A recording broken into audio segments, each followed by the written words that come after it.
Enable service থেকে মধ্যে hardware সেক্টরে যারা সার্ভিসের সাথে জড়িত, যারা এই রিপ্লেসমেন্টের কাজ করেন, যারা এই সারা বাংলাদেশে আফটার সেল সার্ভিস দিয়ে থাকেন, এই সেক্টরটাকে আমরা চাই সার্ভিস সেক্টরকে আমাদের আইটিএস এনাবল সার্ভিসের মধ্যে সংযুক্তি করার জন্য। পাশাপাশি আপনারা জানেন যে আমাদের বাংলাদেশে আমরা যদি ল্যাপটপ ইউজ করি, ল্যাপটপের পাশাপাশি কিন্তু আমাদের প্রিন্টার, টোনার কার্টিজ এগুলো কিন্তু ইম্পর্টেন্ট।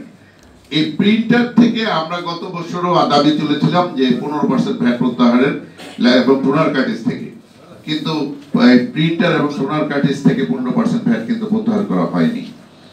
তো আমরা চাইবো যে 15% ভ্যাট ল্যাপটপ এবং প্রিন্টার থেকে প্রত্যাহারের দাবি তুলছি।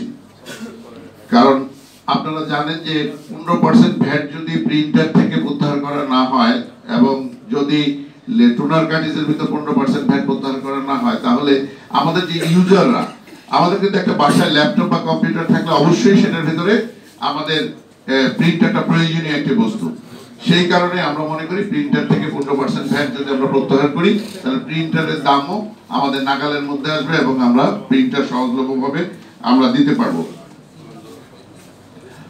প্রিয় সংবাদকর্মী বন্ধুরা, আপনাদের অবগতির জন্য জানাচ্ছি, বাংলাদেশ কম্পিউটার সমিতি দেশের তথ্য প্রযুক্তি খাতের বিকাশ, প্রসার, জনগণের মধ্যে ব্যাপকভাবে সচেতনতার সৃষ্টি ও প্রযুক্তি ব্যবহারের মাধ্যমে সকল ক্ষেত্রে কাঙ্ক্ষিত উন্নয়ন ত্বরান্বিতকরণ, তথ্য প্রযুক্তি সহায়ক নির্ভর পরিবেশ সৃষ্টি, দেশে আইটি পণ্য উৎপাদনের ক্ষেত্রে তৈরি এবং বহির্বিশ্বে এই ক্ষেত্রে বাংলাদেশের উজ্জ্বল ভাবমূর্তি সৃষ্টির জন্য বহুবিধ কর্মসূচি প্রণয়ন কার্যক্রম পরিচালনা করে আসছে।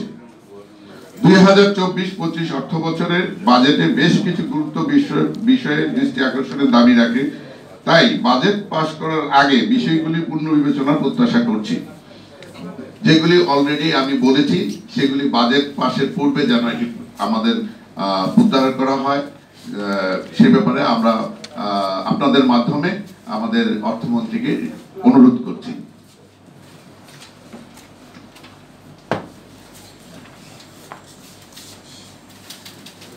আপনারা জানেন যে বাংলাদেশ সারা ওয়ার্ল্ড ওয়াইড, আমাদের ভাইস প্রেসিডেন্ট অলরেডি উল্লেখ করেছে, সারা ওয়ার্ল্ড ওয়াইড কিন্তু আপনাদের যে মনিটর, সেই মনিটর কিন্তু ছোট মনিটর কিন্তু আমাদের বাংলাদেশের টুকটাক পাওয়া যায়, কিন্তু বেসিক্যালি ওয়ার্ল্ড ওয়াইড কিন্তু 21.5 ইঞ্চির নিচে মনিটর কিন্তু বড় বড় কোম্পানি, যেটা ব্র্যান্ড কোম্পানি, তারা কিন্তু ম্যানুফ্যাকচারিংই বন্ধ করে দিয়েছে।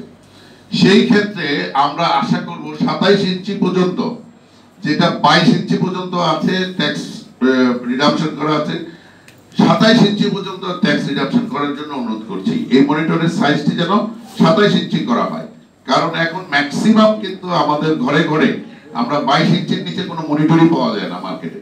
তার ভিতরে যদি শুধু 22 ইঞ্চি পর্যন্ত রাখা হয়, তাহলে 24 এবং যখন 27 ইঞ্চিতে যাই তখন কিন্তু এটার উপর আমাদেরকে 54% ডিউটি দিতে হয়। সেই দিক থেকে আমরা মনে করি যে এটা 27 ইঞ্চি পর্যন্ত আমাদের কর অব্যাহতি দেওয়ার জন্য অনুরোধ করছি। আপনারা জানেন আমরা বাংলাদেশের যে আমাদের অর্থনৈতিক অঞ্চল হাইটেক পার্ক, এই হাইটেক পার্কে কিন্তু আমরা বাংলাদেশ কম্পিউটার সমিতির ম্যাক্সিমাম মেম্বাররা হাইটেক পার্কে কিন্তু বিনিয়োগ করেছে।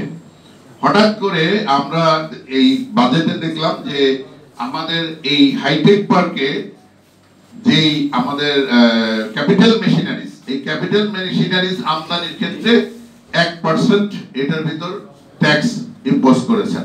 এটা কিন্তু ট্যাক্স ছিল না, বিনা ইয়েতেই এটা আমদানি করা হতো।